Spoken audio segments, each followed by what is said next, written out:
ओम विष्णुवे नमः। आज मैं आप सभी के समक्ष जेठ मास महात्म्य में अध्याय 23 प्रस्तुत कर रही हूँ। इससे पूर्व के अध्याय चैनल पर अपलोड किए गए हैं, चैनल पर जाकर जरूर सुनें तथा संपूर्ण अध्याय को सुनने के लिए वीडियो को अंत तक देखें।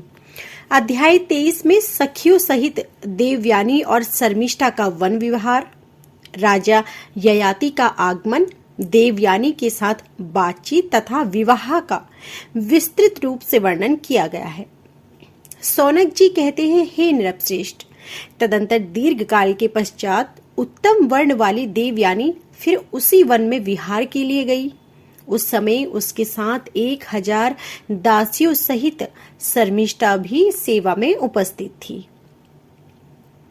वन में उसी प्रदेश में जाकर वह उन समस्त सखियों के साथ अत्यंत प्रसन्नता पूर्वक इच्छा अनुसार विचरने लगी। वे सब वहां भांति भांति के खेल खेलती हुई आनंद में मग्न हो गई। वे कभी वास्तविक पुष्पों के मकरंद का पान करती तो कभी नाना प्रकार के भोज्य पदार्थों का स्वाद लेती और कभी फल खाती थी। इसी समय नहुष पुत्र राजा ययाति पुनः शिकार करने के लिए उसी स्थान पर आ गए। वे परिश्रम करने के कारण अधिक थक गए थे और जल पीना चाहते थे। उन्होंने देवयानी, शर्मिष्ठा तथा अन्य युवतियों को भी वहां देखा। वे सभी पीने योग्य रस का पान कर रही थी। राजा ने पवित्र मुस्कान वाली देवयानी को वहां परम सुंदर आसन पर बैठी हुई देखा। उसके रूप की कहीं तुलना नहीं थी। वह सुंदरी उन स्त्रियों के मध्य में बैठी हुई थी और शर्मिष्ठा उसकी चरण सेवा कर रही थी। ययाति ने पूछा, 2000 कुमारी सखियों से घिरी हुई कन्याओं, मैं आप दोनों की गोत्र और नाम पूछ रहा हूँ। हे सुबे, आप दोनों अपना परिचय दें। देवयानी बोली, महाराज, मैं स्वयं परिचय देती हूँ, आप मेरी बात सुनी।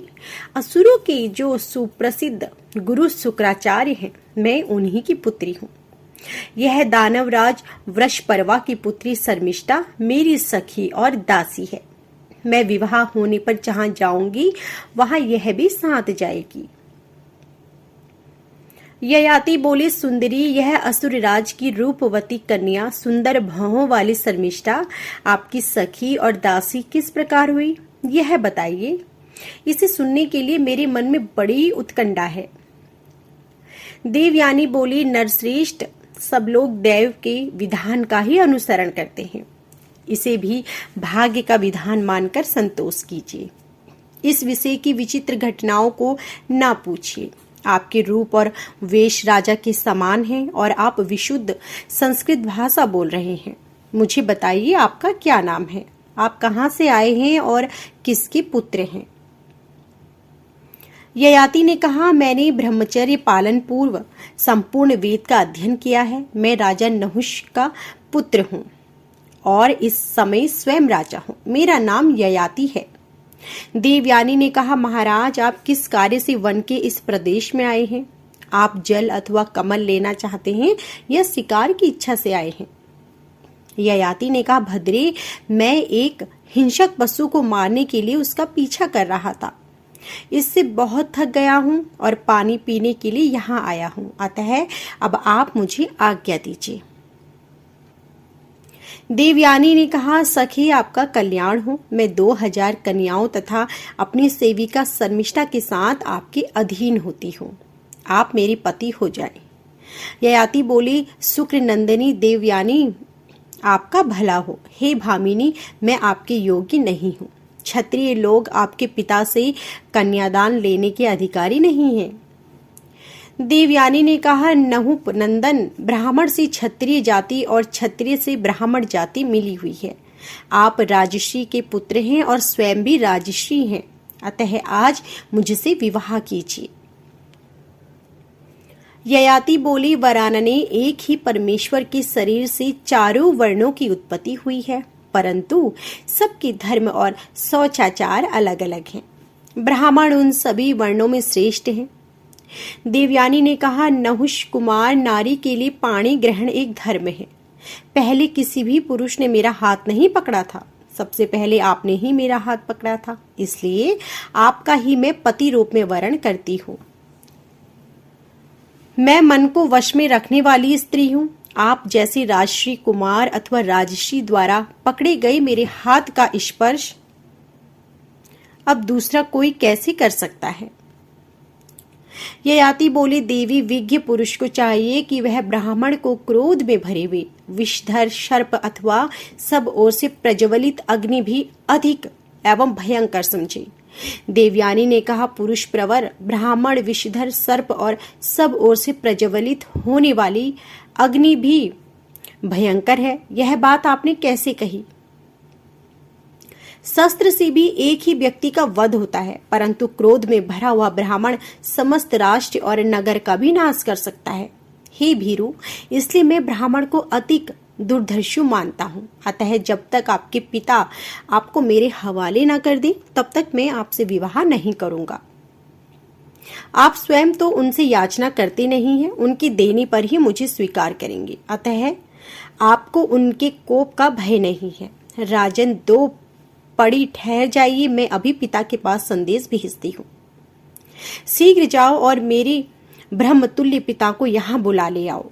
उनसे यह भी कह देना कि देवयानी ने स्वयंवर को विधि से नहुष नंदन राजा ययाति का पति रूप में वरण किया है।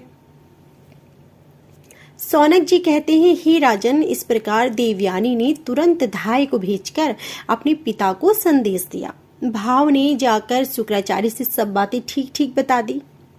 यह सब समाचार सुनते ही शुक्राचार्य ने वहां आकर राजा को दर्शन दिया। विप्रवर शुक्राचार्य को आया देख राजा ययाति ने उन्हें प्रणाम किया और हाथ जोड़कर विनम्र भाव से खड़े हो गए। तब शुक्राचार्य जी ने राजा को परम मधुर वाणी से सांत्वना प्रदान की। देवयानी बोली, तात, आपको हाथ जोड़कर नमस्कार है। हे नहुषपुत्र राजा ययाति हैं। इन्होंने संकट के समय मेरा हाथ पकड़ा था। आप मुझे इन्हीं की सेवा में समर्पित कर दे। मैं इस जगत में इनके सिवा दूसरे किसी भी को पति के रूप में वरण नहीं करूंगी। शुक्राचार्य ने कहा, वीर नहुपनंदन, मेरी इस लाडली पुत्री ने तुम्हें पति रूप में वरण किया है, अतः मेरी दी हुई इस कन्या को तुम अपनी पटरानी के रूप में ग्रहण करो। ययाति बोली, भार्गव ब्राह्मण, मैं आपसे यह वर मांगता हूँ कि इस विवाह में यह प्रत्यक्ष दिखने वाला वर्ण संकर जनित महान अधर्म मेरा स्पर्श ना करे। शुक्राचार्य ने कहा, राजन, मैं तुम्हें अधर्म से मुक्त करता हूँ। तुम्हारी जो इच्छा हो वह वर मांगो। विवाह को लेकर तुम प्रशंसा के पात्र बन जाओगे। मैं तुम्हारे सारे पाप को दूर करता हूँ। हे महाराज वृषपर्वा की पुत्री, यह कुमारी शर्मिष्ठा भी तुम्हें समर्पित है। इसका सदा आदर करना, किंतु इसे अपनी सेज पर कभी न सुलाना। तुम्हारा कल्याण हो। इस सर्मज्ञ को एकांत में बुलाकर ना तो इससे बात करना और ना इसके शरीर को स्पर्श करना। अब तुम विवाह करके इस देवयानी को अपनी पत्नी बनाओ। इससे तुम्हें इच्छा अनुसार फल की प्राप्ति होगी। शुक्राचार्य जी ऐसा कहने पर राजा ययाति ने उनकी परिक्रमा की और शास्त्रोक्त विधि से मंगलमय विवाह कार्य संपन्न किया। पुनः उन महात्मा की आज्ञा ले नृपश्रेष्ठ ययाति बड़े हर्ष के साथ अपनी राजधानी को चले गए। तो यह थी हमारी आज की संपूर्ण कथा। आशा करती हूँ कि आपको हमारी यह कथा पसंद आई होगी। यदि आपको हमारी यह वीडियो पसंद आई हो तो वीडियो को लाइक करना ना भूलें। आप सभी का धन्यवाद।